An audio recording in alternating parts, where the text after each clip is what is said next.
إن الحمد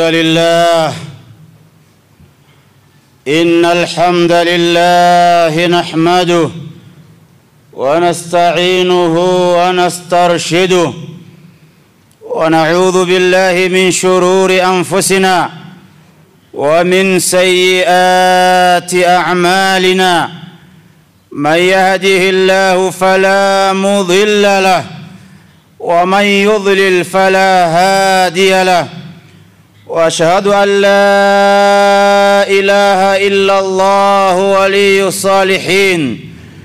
وأشهد أن محمدًا عبده ورسوله وخليله وصفيه. نشهد أنه بلغ الرسالة وأدى الأمانة ونصح الأمة ومحى الظلم وكشف الله به الغمة وجاهد في الله حق جهاده حتى أتاه اليقين. أما بعد، قال الله عز وجل في محكم كتابه العزيز: يا أيها الذين آمنوا اتقوا الله حق تقاته ولا تموتن إلا وأنتم مسلمون. وقال أيضا: يا أيها الناس اتقوا ربكم الذي خلقكم من نفس واحدة وخلق منها زوجها وبث منهما رجالا كثيرا ونساء واتقوا الله الذي تساءلون به والأرحام إن الله كان عليكم رقيبا. يا أيها الذين آمنوا اتقوا الله وقولوا قولا سديدا يصلح لكم أعمالكم ويغفر لكم ذنوبكم ومن يطع الله ورسوله فقد فاز فوزا عظيما. اللهم اجعلنا من الفائزين. فإن أحسن الحديث كتاب الله وخير الهدي هدي محمد صلى الله عليه وسلم وشر الأمور محدثاتها فإن كل محدثة بدعة وكل بدعة ضلالة وكل ضلالة في النار. أعاذنا الله منا وإياكم من النار. أيها الناس عباد الله، أوصيكم وأوصي نفسي أولا بتقوى الله جل في علاه فقد فاز المتقون. Ndugu zangu katika imani, anwani ya hutuba yangu ya leo, baada ya utangulizi nilioutanguliza kwenu nyinyi na baada ya usia wa kuihusia nafsi yangu, pasi na kusahau kuzihusia nafsi zenu juu ya jambo lile lile la uchamungu, na uchamungu ndio jambo pekee litakalomletea manufaa na maslahi mapana mja anayejitambua hapa duniani na kesho akhera. Ndugu zangu katika imani, anwani ya hutuba ya leo nitazungumzia al-mutafailu fi hayati al-anbiya'i alayhimus salatu wassalam. At-tafaul ndo maudhui ya hutuba yangu ya leo. Ndugu zangu, tafaul maana yake ni nini? Tafaul maana yake ni intidharu al-khair wa-thiqa. Al-intidharu al-khair wa-thiqa inda Allah jalla wa ala wa husnu adh-dhanni billahi ta'ala. At-tafaul inawezekana ni msamiati mgeni kwenye masikio yako. Kinyume chake ni at-tashaum. At-tafaul ni kuto mdhania Allah kwamba anaweza kutatua tatizo lako, anaweza kukuweka ulipo, anaweza kukupatia ulichokata tamaa. At-tafaul ni kutarajia kwamba Allah anaweza kufanya lile jambo ambalo wewe kiakili ya kawaida haliwezekani. Lazima tuwe na tafaul na Allah subhanahu wa ta'ala. Dhannu al-khair, kumdhania Allah subhanahu wa ta'ala khairi. Na kwa nini nimezungumza hilo ndugu zangu katika imani? Maisha ya wanadamu wa leo wamekata tamaa na maisha yao. Sasa ukikata tamaa kwa jambo lililokusibu, kwa maisha unayoishi, kwa hali ulionayo, kwa familia ulionayo, wewe ukasema nimekata tamaa, maana yake umemdhania vibaya Allah, hawezi kukuondoa hapo ulipo. Sasa hii ni hatari sana ndugu zangu katika imani. Kila unayekutana naye asubuhi ukimsalimia, habari yako? Habari mbaya. Vipi familia, mgonjwa anaendeleaje? Mgonjwa saa yote atakata roho. Vipi biashara zinaendaje? Biashara ni ngumu, zimekaza. Kila mmoja analia na shida, hakuna anayezungumza positive way ya mambo yake. Hali yako? Alhamdulillah. Vipi mgonjwa? Alhamdulillah, anaelekea vizuri. Vipi biashara yako? Alhamdulillah, tunachokipata tunashukuru. Vipi mwenyewe? Kila mmoja kuzungumza positive way, hili limekosekana. Kila mmoja analia, maskini ya Mungu. Sasa ukiwa una tabia ya kuzungumza negativity ya mambo yako ulionayo, Allah ana malaika wake anachukua zile negatives unazoziongea, zinawasilishwa kwake, na mwisho wa siku zinarudi tena kwako, unapata adhabu hapa duniani. Mgonjwa anaendeleaje? Hali yake mbaya sana. Malaika wanachukua, wanaenda nayo, wanarudi, hali inazidi kuwa mbaya kwa mgonjwa. Lakini ukisema alhamdulillah, yatahassan, hivi karibuni atatolewa hospitali, hata kama hali yake ni mbaya, lakini ukadhania na ukamdhania dhana njema Allah subhanahu wa ta'ala, wewe unafanikiwa. Angalia Mtume sallallahu alaihi wasallam alikuwa akienda hospitali, hata kama mgonjwa yuko ICU, anaambia la ba'sa tahurun insha Allah, la ba'sa tahurun insha Allah, utapona, sio na wasiwasi, Allah yuko na wewe. Anampa matumaini, na yale maneno yanachukuliwa na malaika, mwisho wa siku mgonjwa anapona. Sisi sasa ukienda kumtembelea mgonjwa ukamkuta anakoroma, ukatoka nje vipi? Nasema tuhesabu sekunde, sasa hivi anakata roho. Ndugu yangu, yale maneno yanachukuliwa, na mwisho wa siku kweli anakata roho kwa sababu ya maneno yako mabaya na kukata tamaa na uwezo wa Allah subhanahu wa ta'ala. Idhan at-tafaul huwa intidharu al-khair wa thiqa biwa'di Allah, kusubiri khairi mbele yako inatokea tu. Allah subhanahu wa ta'ala yaqulu fa inna ma'al usri yusra, inna ma'al usri yusra. Nakoma wapi? Allah amekaza hili neno, hakika kila penye uzito mbele pana khairi, pana uwepesi. Na Allah akaitaja hiyo kwenye Qur'ani, yutla an taquma saa, neno hilo litaendelea kusomwa mpaka kiyama. Inna ma'al usri yusra, fa inna ma'al usri yusra. Basi katika uzito kuna uwepesi. Lipi zito unaliona ya Abdullah? Lipi zito kwako? Umelima, mambo mvua imekauka, mazao yanataka kukauka kabisa, sema inna ma'al usri yusra, mbele pana ufumbuzi. Kukauka huku si bure. Inna ma'al usri yusra, biashara zako zinaenda vibaya, mbele pana ufumbuzi. Inna ma'al usri yusra, afya yako inatetereka, mbele pana ufumbuzi. Inna harfu tawkid wa nasbin. Allah anasisitiza kwamba uhakika ambao hauna shaka, kila penye ugumu mbele pana uwepesi. Hii ndio Qur'ani tuliyoiamini sisi. Kwa hiyo ndugu yangu Muislamu, at-tafaul, kunu minal mutafailin, kuweni watu wenye kutarajia khairi mbele, na msiwe watu mnaotarajia mabaya, mnajisemea mabaya, mnajinenea mabaya. Mtoto wako vipi? Ambie huyu mtoto darasani ni mtu wa mwisho, huyu ni fala kabisa. Mtoto wako unamwambia hivyo. Hawa ni katika wale mbwa wa darasani wasindikiza watu. Lile mbwa linachukuliwa la kwenda kupigwa kwa mtoto wako. Kwa nini usimsifie mtoto wako hata kama anafanya vibaya, lakini umpe maneno ya kumliwaza, umpe maneno ya faraja, umuombee dua, kwa sababu maneno ya mzazi kwa mtoto wake yanachukuliwa. Kwa hiyo acheni kuwatamkisha watoto maneno yatakayekwenda kuwa wabala na alaihim kwa wao. Na wazazi wengi tunaona maneno anayoyataja mbele ya watoto wao. Ametumwa dukani mtoto, kachelewa, basi anampa neno baya, wewe mbwa ulikuwa wapi? Mtoto wako unamuita mbwa. atakuwa mbwa kweli, alafu mwisho wa siku utatafuta waganga wa kumtibu kutoka kwenye mbwa kuja kwenye binadamu, kwa sababu ni maneno unayakariri mara kwa mara yanachoumba. Kwa hiyo kama unasema, sema maneno yaliyokuwa na kheri kwa yule unayempenda. Ndugu zangu katika imani, kunu minal mutafailin, kuweni wale ambao mnategemea na kutarajia kheri siku zote. Sasa hatuwezi kuzungumza maneno haya bila kurudi kwenye visa vya manabii wetu waliotangulia.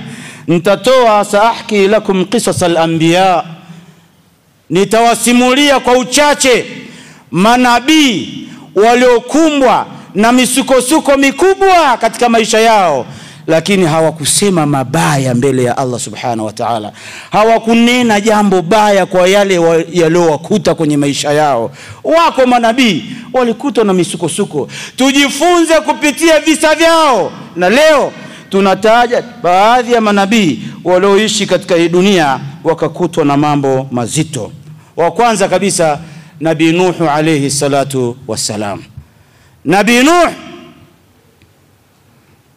daa ummata 1000 sana illa 50 ama, aliwalingania watu wake miaka 950, 1000 kasoro 50.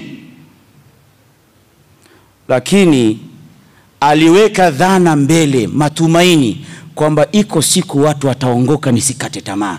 Miaka 950 hakukata tamaa. Na wafasirina na watu wa tarikh wanasema miaka 950 ya Nabii Nuh ya da'wa anapata watu 80.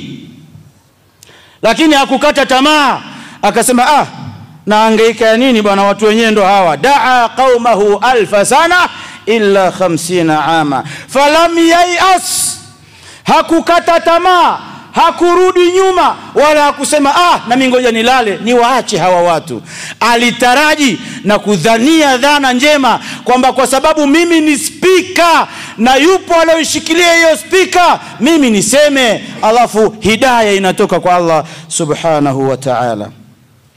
Nabii Nuh anasema, Allah ameiripoti hadithi yake, anasema thumma inni da'awtuhum jihara, niliwalingania waziwazi. Waziwazi, fanya da'wa za wazi mchana, mtu mmoja mmoja, jamaatin. Thumma inni a'lantu lahum wa asrartu lahum israra, lakini kisha nilienda kwa siri kwa mtu mmoja mmoja, sikukata tamaa.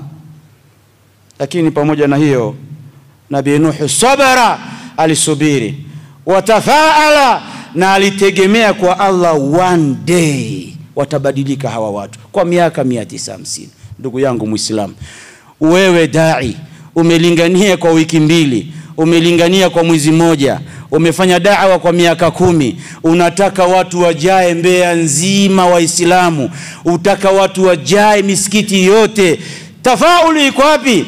Wewe fanya da'wa, alhidayah min Allah, Allah atawaleta watu. Kuna watu ukiwaambia vipi Mbeya, anasema Mbeya hamna Waislamu kabisa, Mbeya hamna Waislamu. Tafaal, kunu minal mutafailin. Sio kazi yako kuwajaza watu Mbeya Waislamu, Allah subhanahu wa ta'ala ndio anawajaza. Cha msingi tunene kheri. Nabii Nuh alifanya da'wa miaka 950, anapata watu 80 na hakukata tamaa. Wewe unakata tamaa ya nini dai?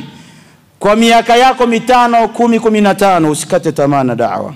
Kwa hiyo katika majali da'wa, kulingania watu wanaongoka hawaongoki, usiangalie idadi ya miaka. Nabii Nuh yuko mbele yetu na alitafaal kwa Allah subhanahu wa ta'ala, alileta dhana nzuri kwamba iko siku moja wataongoka kwa miaka 950.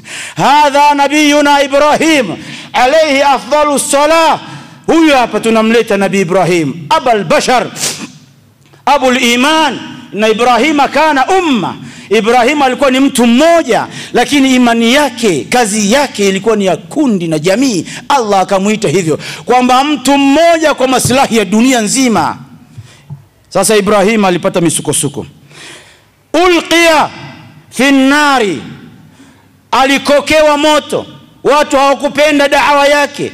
kumwabudu Allah mmoja, waachane na masanamu. Wakamkalia kikao na shura, masanadidi wakasema tumpe adhabu kali, tuwashe moto mkali, halafu tumrushie ndani ya moto. Ibrahim qala bilisanihi almu'min alwathiq, alivorushwa kwenye moto akasema kwa ulimi wake wenye nguvu na power kutoka kwa Allah subhanahu wa ta'ala, wewe umepata tatizo wewe? Mbona unalia sana? Wewe umepata tatizo wewe? Matatizo yako utayafananisha na haya tunayezungumza Nabii Ibrahim. Nabii Ibrahim utriha fi nar, anarushwa kwenye moto mkali, alafu yeye akasema hasbi Allah wa ni'mal wakil. Tafaul, angalia tafaul ya Nabii Ibrahim, anasema hasbi Allah wa ni'mal wakil, tosha yangu ni Allah katika hili, anayeninusuru ni Allah, na yeye ndio wakili mbora kwangu kuliko wengine. Allah subhanahu wa ta'ala anauambia moto, ya naru kuni bardan wa salaman ala Ibrahim, toka lini moto usiunguze? Lakini kwa sababu ya tafaul ya Ibrahim, anajua kwamba moto unaunguza, lakini hapa hakuna njia ya kutoka, lazima nimtegemee Allah aliofanya moto ukaunguza, na yeye ndio atakayefanya moto usiunguze. Hasbi Allah wa ni'mal wakil. Ndugu yangu, ni tatizo gani lilokukumba wewe mpaka ukashindwa kusema hasbi Allah wa ni'mal wakil? Umefukuzwa kazini, kwa nini unamshirikisha Allah? Sema hasbi Allah wa ni'mal wakil. Kazi mbele inawezekana ikawa nzuri kuliko hiyo, au ukarudishwa kwenye nafasi nzuri zaidi. Unakata tamaa na lipi? Sema hasbi Allah wa ni'mal wakil. Hasbi Allah wa ni'mal wakil. Nabii Ibrahim alitafaal alladhi yara an-nura fi wasati an-nari wal faraju fi qalbi al-karb, anaona mwanga mkali kwenye moto, lakini ndani ya moto inatokea faraja. Fa inna ma'al usri yusra, hakika kwenye uzito mbele pana uwepesi. Hadha Yusuf alayhi salatu wasalam. Tumlete namba 3, Nabii Yusuf. Nabii Yusuf ni nabii mashuhuri. Rumia fil jub, akiwa mdogo kijana alitupiwa, dumbukizwa ndani ya kisima. Wabi'a abdan, na aliuzwa baada ya kutolewa kwenye kisima, aliuzwa pale mjini kama mtumwa. Halafu wasujina dhulman, na Nabii Yusufu alikumbana na kufungwa jela kwa dhulma, kwa sababu amesingiziwa amefanya tendo la ndoa na mke wa mfalme. Wa ma'a dhalika qala fi nihayati al-mataf, pamoja na yote hayo ya kutupiwa kwenye shimo, akaja akaokotwa na wachota maji, akaenda kuuzwa bithamanin bakhsin, darahima ma'duda, kwa thamani ndogo ya kutupwa. Bado alivonunuliwa akasingiziwa kwamba kafanya machafu, akafungwa jela miaka kadhaa.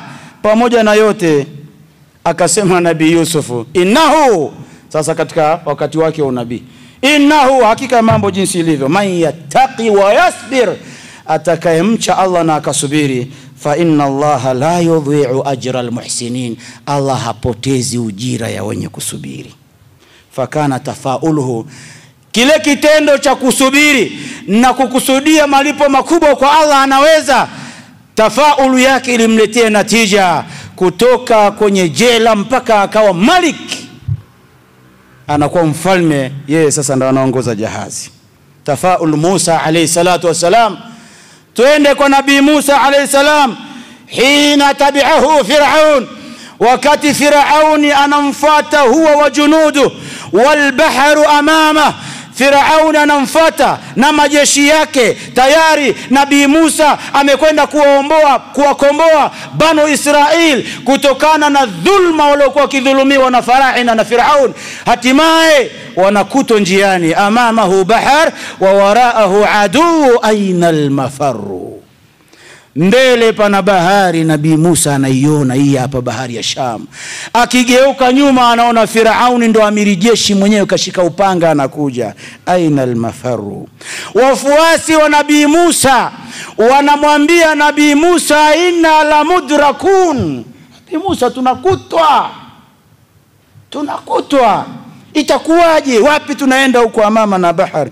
Faqala Musa alayhi salatu wassalam bikalimatin yaqinin, yaqin ambalo halina shaka ndani yake. Na hivyo ndivyo inavyotakiwa tuwe, hivyo ndivyo inavyotakiwa kuwa tuwe.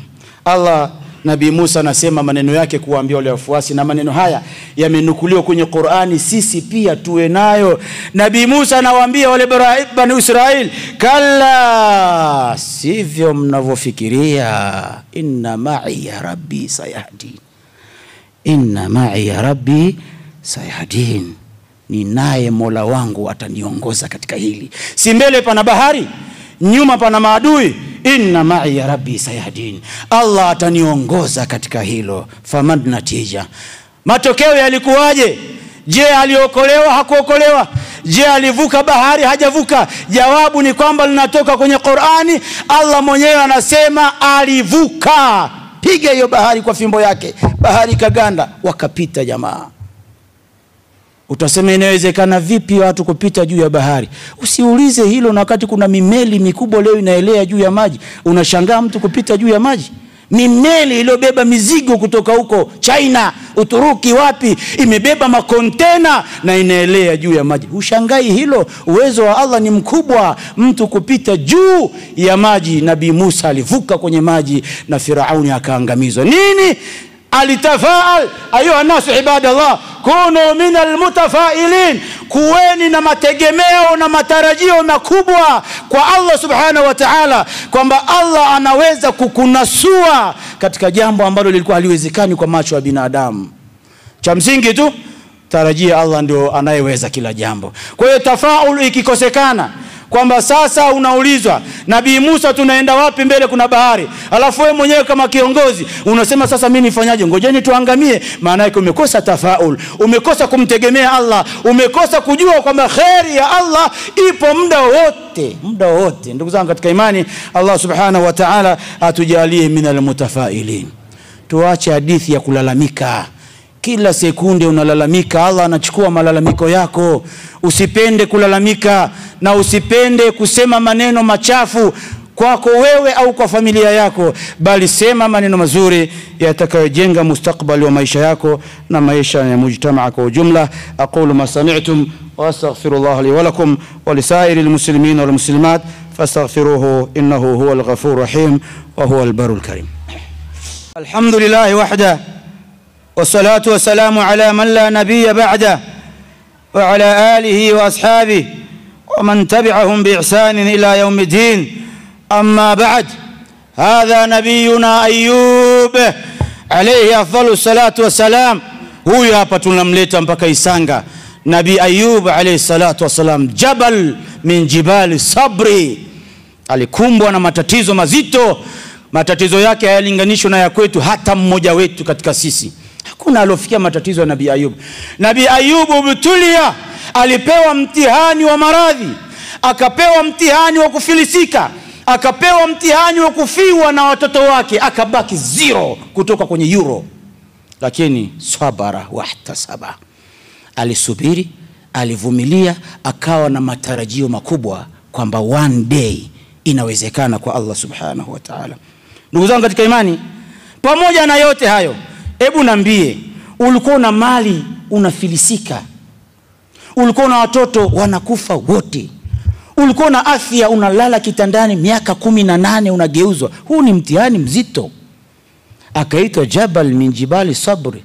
Wewe umeungua miaka mingapi unalalamika namna hiyo? Vipi mzee kisigino? Kisigino kinazidi kuchanika tu, hali ni mbaya, sijui kitaniua. Yani kisigino tu kikuue, sema alhamdulillah. Rudi kwa Nabii Ayubu, kama ni maradhi ulionayo sema alhamdulillah. Wewe unatembea, kichwa kinakuuma, jino linauma, sikio linauma, dunia nzima inafahamu. Vipi sikio? Niko hospitali hapa. Atafaul. Kuna mambo usiyasimulie kwa uzito huo, wewe achukulie poa. Allah anayachukulia kwa urahisi kabisa na anayamaliza.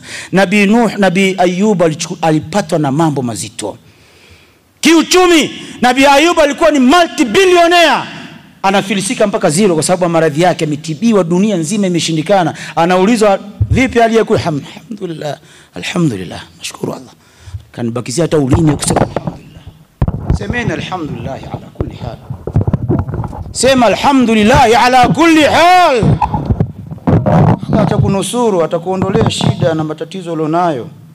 Pamoja na yote, Nabii Ayubu anasema hivi, inni masani yadhuru,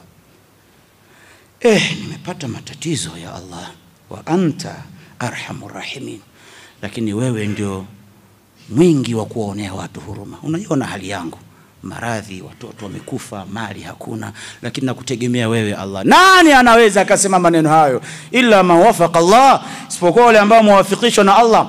Nabii Ayubu hakulalamika wala hakusimulia watu wala hakujisimulia mwenyewe wala hakukata tamaa. Anasema inni masani yadhuru, ya Rabbi, nimepata matatizo haya, ni matatizo nimeyachukulia kama matatizo na yalilia kwako, wa anta arhamur rahimin. Fastajaba Allah lahu, Allah akamuitikia yale matarajio yake, akayakubali. Fakashafa dhurra, akaondolewa matatizo yake yote, yakaondolewa. Warudda alayhi afiyata, na akarudishiwa afya yake, full afya. Nikisema full afya unaifahamu kwa sababu gani? Alikuwa minal mutafailin, alitaraji kwa Allah yote anaweza akaondoka.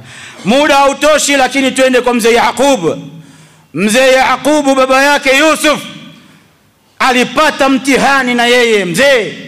Mtihani wake nini? Faqad ibnahu Yusuf. Kumbuka kwamba alimkosa mwanae mpendwa Yusufu. Ndugu zake Yusufu walikaa na wakatengeneza hila, wakamdanganya mzee kwamba tupe huyu mwanae unayempenda sana, tunaenda kuchunga naye mbuzi huko, tutamrudisha salama. Kumbe wamempangia njama ya kwenda kumuua, kwa sababu huyu mtoto anapendwa sana. Kwenye familia ipo hiyo, mtoto anafanyiwa husda. Huyu baba kila dakika fulani, sisi ni matope, hajatuzaa yeye.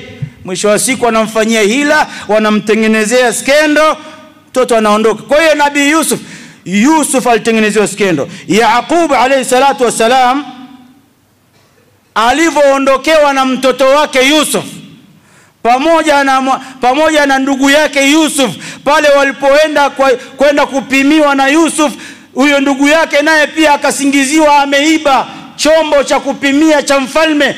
Kwa hiyo watoto wa mzee Yaqubu wawili amewakosa katika uzee, na ni watoto walikuwa wakiwapenda. Famadha qala Yaqub alayhi salatu wasalam. Yaqub alisemaje? Alianza kurandaranda huku na kule, alimtegemea Allah subhanahu wa ta'ala. Akasema hivi, asa Allah, na uhakika kuhusiana na Allah, na uhakika asa Allah, huenda Allah an yaatiani bihim jamia, ataniletea siku moja wote hao watoto wangu. Innahu huwa al-alimul hakim, hakika Allah ni mjuzi na mwenye hikima. Hakukata tamaa Nabii Yaqub pamoja na watoto wake kupotea, lakini alijua iko siku moja watoto wangu watarudi. Hadha huwa tafaul, hii ndo tafaul ya mitume alayhi salatu wasalam. Hii tuichukue. Sasa katika hao niliowataja, angalia ni yupi wewe ambaye amekugusa sana katika maisha na hakukwama. Wewe unakwama wapi? Ndugu zangu katika imani, tumtegemea Allah subhanahu wa ta'ala, na tuwe na subira katika yale yanayotukuta, na tuwe na dhana nzuri kwa Allah subhanahu wa ta'ala kwamba anaweza kubadilisha upepo ukawa sawa sawa, na tuweze kufikiria positive way badala kufikiria negative way, salbiyat wa ijabiyat.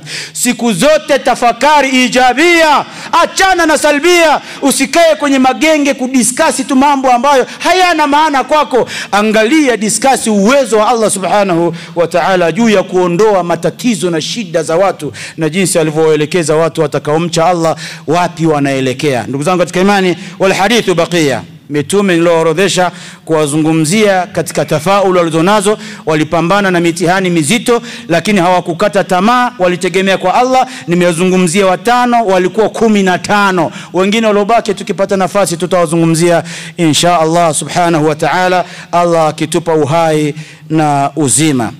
Ibadallah, enyi waja wa Allah, inna Allah amarakum bi amrin, hakika ya Allah amekuamrisheni jambo zito. Amarakum bisalati ala nabiyikum sallallahu alayhi wasallam, amekuamrisheni mumuombe dua mtume wenu Muhammad sallallahu alayhi wasallam.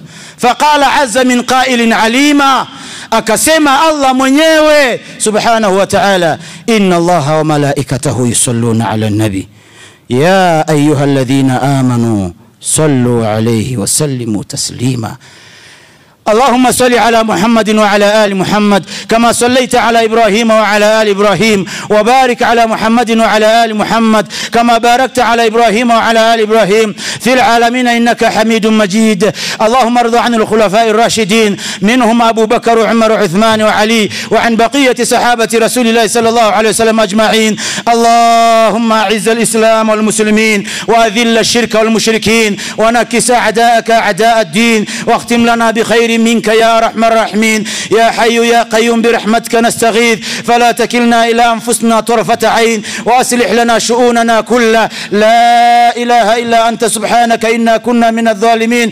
اللهم آمنا في أوطاننا، وأصلح أئمتنا وولاة أمورنا برحمتك يا أرحم الراحمين. عباد الله، إن الله يأمر بالعدل والإحسان وإيتاء ذي القربى وينهى عن الفحشاء والمنكر والبغي، يعظكم لعلكم تذكرون. اذكروا الله العظيم الجليل يذكركم، واسألوه على نعمه يزدكم، ولذكر الله أكبر، والله يعلم ما تصنعون. أقم الصلاة.